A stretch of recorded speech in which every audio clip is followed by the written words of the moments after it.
Assalamualaikum warahmatullahi wabarakatuh. Bismillahirrahmanirrahim. Alhamdulillahirabbil alamin. Wa sholati wa taslimi ala sayyidina wa maulana Muhammadin khatamil anbiya'i wal mursalin wa ala alihi wa sahbihi ajma'in. Subhanaka la ilma lana illa ma 'allamtana innaka antal alimul hakim. Rabbi shrah li sadri wa yassir li amri wahlul 'uqdatam min lisani yafqahu qawli. Wala haula wala quwwata illa billahil aliyil azim. Amma ba'du. Hadirin bapak-bapak, saudara-saudara jamaah Masjid Jami Darul Ilmi yang berbahagia, dalam kesempatan yang baik ini ada di dalam kitab Bulughul Maram karangan Ibnu Hajar Al-Asqalani, suatu saat ketika ayat yang sangat populer, yaitu ayat yang berbunyi inna sholata innallaha wa malaikatahu yusholluna 'alan nabi ya ayyuhalladzina amanu shollu 'alaihi wa sallimu taslima. Ini ayat bicara tentang inna sholata, tentang masalah sholawat, yaitu junjungan kita Nabi besar Muhammad sallallahu alaihi wasallam. Ketika ayat yang tadi inna sholata ay innallaha wa malaikatahu tentang sholawat, ini ada hadis datangnya dari sahabat Nabi wa an Fadalah bin Ubaid radhiyallahu anhu qala sami'a Rasulullah sallallahu alaihi wasallam rajulan yad'u min fi sholatihi wa lam yahmadillah wa lam yusolli ala nabi sallallahu alaihi wasallam faqal ajila hadza thumma da'ahu faqal iza shalla ahadukum falyabda bitahmidi rabbih wa tsana'i alaihi thumma yusolli ala nabi sallallahu alaihi wasallam summa yad'u bima syaa. Rawahu Ahmad. Dalam hadis ini yang dimaksud penjelasan atau syarah dalam hadis ini, itu ada sahabat Nabi kita Muhammad SAW ketika baca doa tidak bersolawat pada beliau, gitu, tidak membaca solawat. Ketika Nabi tahu ada sahabatnya berdoa tanpa membaca solawat pada Nabi Muhammad SAW, sehingga Nabi secara intinya menyuruh, ya, memerintahkan kepada sahabat itu membaca solawat dulu. Sehingga kata Nabi iza sholla ahadukum falyabda bitahmidi rabbih wa tsana'i alaihi thumma yusolli ala nabi sallallahu alaihi wasallam. Intinya bahwa bapak saudara-saudara, dalam kesempatan ini kitab namanya Kitab Bulughul Maram, kitab yang isinya hadis-hadis fikih yang secara khusus fikih ini adalah fikih mazhab Syafi'i.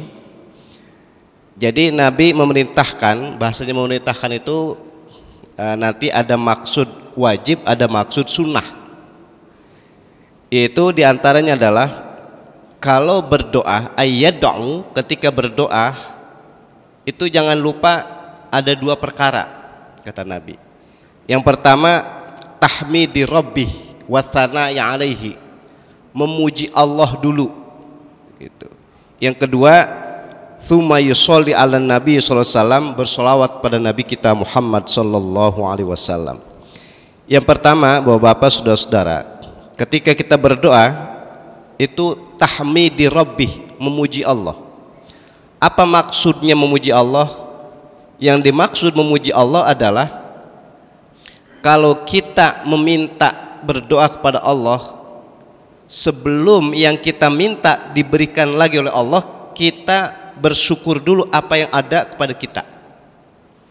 Jadi bahasa mudahnya begini, sebelum minta lagi kita syukuri dulu apa yang ada. Yang ada sama kita, kita pakai buat kebaikan atau tidak. Kalau kita pakai buat kebaikan, kita bersyukur. Tapi nauzubillah, apabila ada yang sama kita, sekali lagi saya bilang nauzubillah, belum kita pakai buat kebaikan atau secara khusus bahkan kita pakai buat keburukan, maka kita bertobat.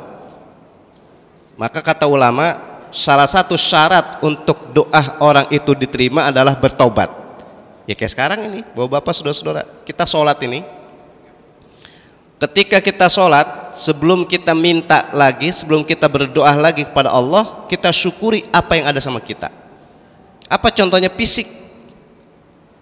Makanya ketika kita sholat, itu sebenarnya kita sedang bersyukur. Bersyukur apa? Dari ujung pala sampai ujung kaki, fisik kita pakai buat ibadah. Ini belum di luar fisik nih, ini masih dalam fisik kita.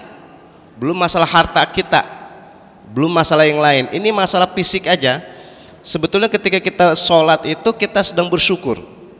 Apapun dan bagaimanapun kondisi kita, maksudnya apapun dan bagaimana kondisi kita, bisa jadi kita sedang capek, kita sedang lelah, bahkan kita sedang sakit.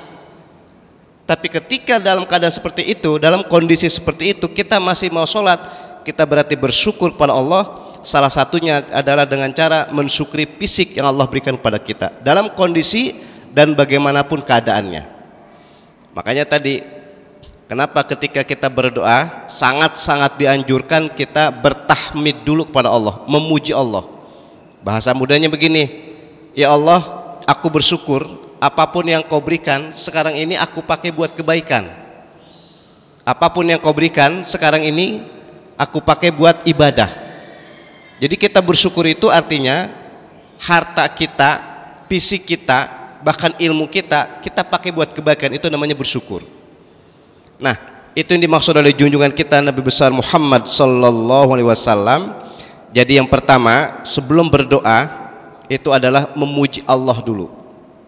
Kalau sudah memuji Allah, yang kedua kata Nabi, tsumma yusolli ala nabi sallallahu alaihi wasallam, bersolawat pada beliau. Bapak-bapak, saudara-saudara, ini kita baru saja bukan meninggalkan, akan tapi ditinggalkan dengan bulan Rabiul Awal, bulan di mana dilahirkannya junjungan kita Nabi besar Muhammad sallallahu alaihi wasallam. Korelasinya, kaitannya antara membaca sholawat dengan memperingati Maulid itu begini. Kalau Maulid itu waktu dilahirkannya Nabi kita Muhammad sallallahu alaihi wasallam, itu namanya Maulid. Tapi kalau maulud itu orangnya. Jadi orang yang dilahirkan namanya maulud, yaitu junjungan kita Nabi besar Muhammad sallallahu alaihi wasallam. Maksudnya begini, korelasinya, nyambungnya, kaitannya. Ketika kita bersolawat kepada Nabi, yang kata Nabi tadi, kalau berdoa bacalah solawat kepadaku. Kalau kita bersolawat kepada Nabi diartikan kita mendoakan Nabi. Sekali lagi, kita sholawat kepada Nabi berarti kita mendoakan kepada Nabi. Tapi yang dimaksud kita mendoakan kepada Nabi bukan tujuannya, manfaatnya buat Nabi. Akan tetapi justru kebalikan, ketika kita bersolawat, ketika kita mendoakan Nabi, itu manfaatnya buat kita sendiri. Kan jelas dalam akidah nih, saya bilang cara akidah nih, secara tauhid, Nabi kita Muhammad sallallahu alaihi wasallam sudah pasti masuk surga. Bahkan beliau menjamin 10 sahabatnya masuk surga. Kalau pakai akal, makanya dalam Islam tidak semua bisa dicerna dengan akal. Tapi banyak perkara, dan saya bilang banyak sekali dalam Islam harus dicerna dengan keimanan. Ya salah satunya ini. Kalau pakai akal, kita mendoakan Nabi biar masuk surga. Padahal Nabi sudah dijamin masuk surga. Bahkan beliau menjamin 10 sahabatnya masuk surga. Loh, kalau begitu berarti sia-sia kita mendoakan pada Nabi. Itu kalau pakai akal. Tapi kan tidak semua tadi saya bilang bisa dicerna dengan akal. Akan tapi dicerna dengan keimanan. Berarti kalau kita mendoakan kepada Nabi kita Muhammad SAW, ay as-sholawat pada Nabi, itu artinya doa-doa itu akan kembali ke kita. Makanya kata Nabi, man sholla alayya sholatan sallallahu alaihi biha asyra, kata Nabi. Siapa saja yang membaca sholawat kepadaku sekali aja, sallallahu alaihi biha asyra, maka Allah akan memberikan rahmat, Allah akan memberikan balasan kebaikan kepada orang yang bersolawat sekali saja kepadaku dengan 10 kebaikan. Berarti sekali lagi, kalau pakai akal, kalau kita mendoakan Nabi, itu sebetulnya bukan kita doakan kepada Nabi, justru doa itu akan kembali kepada kita. Semakin banyak, semakin sering kita mendoakan Nabi, semakin banyak, semakin sering kita bersolawat kepada Nabi, maka semakin banyak juga rahmat Allah akan diberikan kepada kita. Makanya nggak ada istilahnya sia-sia mendoakan kepada Nabi. Oleh karena itu banyak ulama, bahasa saya ini, banyak ulama mengistilahkan, menganalogikan kalau kita bersolawat itu seperti kita memegang senter. Kalau orang dulu nyebutnya baterai, senter itu diarahkan ke kaca. Kalau senter diarahkan ke kaca, itu nanti lampunya, sinarnya akan mantul, akan berbalik ke kita. Itu analogi yang hebat, kias yang hebat, ilustrasi yang hebat. Jadi kalau kita bersolawat pada Nabi, diistilahkan ketika kita memegang senter yang sinarnya kita arahkan ke kaca yang akan mantul kepada kita. Itulah yang dimaksud bersolawat pada Nabi kita Muhammad SAW. Itu manfaatnya, hikmatnya kembali kepada kita. Sehingga kata Nabi, baca solawatlah kepadaku bukan untuk manfaat buat Nabi, bukan. Nabi cuma nggak bilang begini aja, banyak-banyaklah bersolawat padaku, maka solawat-solawat itu akan kembali kepada kalian. Nabi cuma nggak bilang begitu aja. Tapi yang dimaksud, kata Nabi, siapa saja yang membaca sholawat kepadaku sekali aja, Allah akan memberikan rahmat. Allah akan membalas kebaikan itu sebanyak 10 kali. Oleh karena itu sekali lagi bapak-bapak, saudara-saudara, ini bimbingan yang hebat, bimbingan yang sangat luar biasa. Kalau kita lakukan adalah, kalau berdoa jangan lupa 2 perkara ini. Yang pertama, memuji Allah dulu. Kita mau minta lagi, kita mau minta segala sesuatu, maka kita bersyukur dulu apa yang ada sama kita. Yang kedua, jangan lupa berselawat pada junjungan kita Nabi besar Muhammad sallallahu alaihi wasallam. Sebab sekali lagi kata-kata salat pada Nabi itu sampai ada yang sampai mendetail sekali. Kalau kita mau minta kepada Allah, diawali dengan berselawat dulu kepada Nabi, maka yang asalnya tertutup jadi terbuka. Jadi bahasanya yang asalnya tertutup itu jadi akan terbuka. Kenapa? Akan dibuka dengan sholawat pada Nabi kita Muhammad sallallahu alaihi wasallam. Sehingga tadi sholat, ini salah satu hikmatnya nih, orang sholat kalau tidak baca sholat kepada Nabi tidak akan sah sholatnya. Ini kepentingannya sholawat ini. Khutbah Jumat atau khutbah Idul Fitri, Idul Adha, secara umum khutbah itu kalau si khotib tidak membaca sholawat maka tidak akan sah khutbahnya. Ini salah satu tadi saya bilang, membaca sholawat itu ada waktunya wajib, ada waktunya sunnah. Yang wajib yang diantara tadi kita sholat, orang menyampaikan khutbah itu wajib, harus membaca sholawat. Tapi banyak sholawat-sholawat itu distatuskan sunnah. Seperti apa? Ketika kita berdoa. Tapi yang sunnah-sunnah itu jangan dianggap remeh. Sekali lagi, jangan dianggap remeh membaca sholawat di dalam berdoa. Justru kata Nabi, penyebab mustajabnya, penyebab manjurnya sholat itu adalah dengan memuji kepada Allah, dan yang kedua adalah berselawat pada junjungan kita Nabi besar Muhammad sallallahu alaihi wasallam. Mudah-mudahan 2 perkara ini dapat kita amalkan, dapat kita aplikasikan, sehingga niatan kita, maksud kita, doa-doa kita semuanya diijabah oleh Allah Subhanahu wa taala. Amin ya rabbal alamin. Baik Bapak-bapak, saudara-saudara, demikian yang dapat saya sampaikan. Mudah-mudahan yang singkat ini insyaallah dengan keberkahan, dengan ridha Allah dapat kita amalkan dengan sebaik-baiknya, sehingga kita termasuk orang yang bahagia di dunia dan selamat hidup di akhirat nanti. Amin ya rabbal alamin.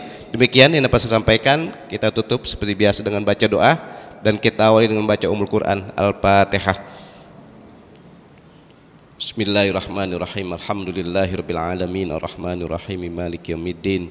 Iyyaka na'budu wa iyyaka nasta'in ihdinas siratal mustaqim siratal ladzina an'amta 'alaihim ghairil maghdubi 'alaihim waladdallin. Astaghfirullahalazim astaghfirullahalazim astaghfirullahalazim ya zal jalali wal ikram. Bismillahirrahmanirrahim. Alhamdulillahirabbil alamin.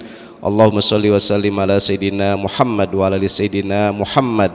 Allahumma a'inna ala dzikrika wa syukrika wa husni ibadatik. Allahumma ighfir lana dzunubana wa liwalidayna warhamhuma kama rabbayana shighara. Allahumma anfa'na bima 'allamtana wa 'allimna ma yanfa'una wa zidna ilman nafi'an wa 'amalan mutaqabbalan bi rahmatika ya arhamar rahimin. Rabbana taqabbal minna innaka antas samiul alim wa tub alaina innaka antat tawwabur rahim. Rabbana atina fid dunya hasanah wa fil akhirati hasanah wa qina adzabannar. Wa sallallahu ala sayyidina Muhammadin wa ala alihi wa sahbihi wasallam. walhamdulillahirabbil alamin. Assalamualaikum warahmatullahi wabarakatuh.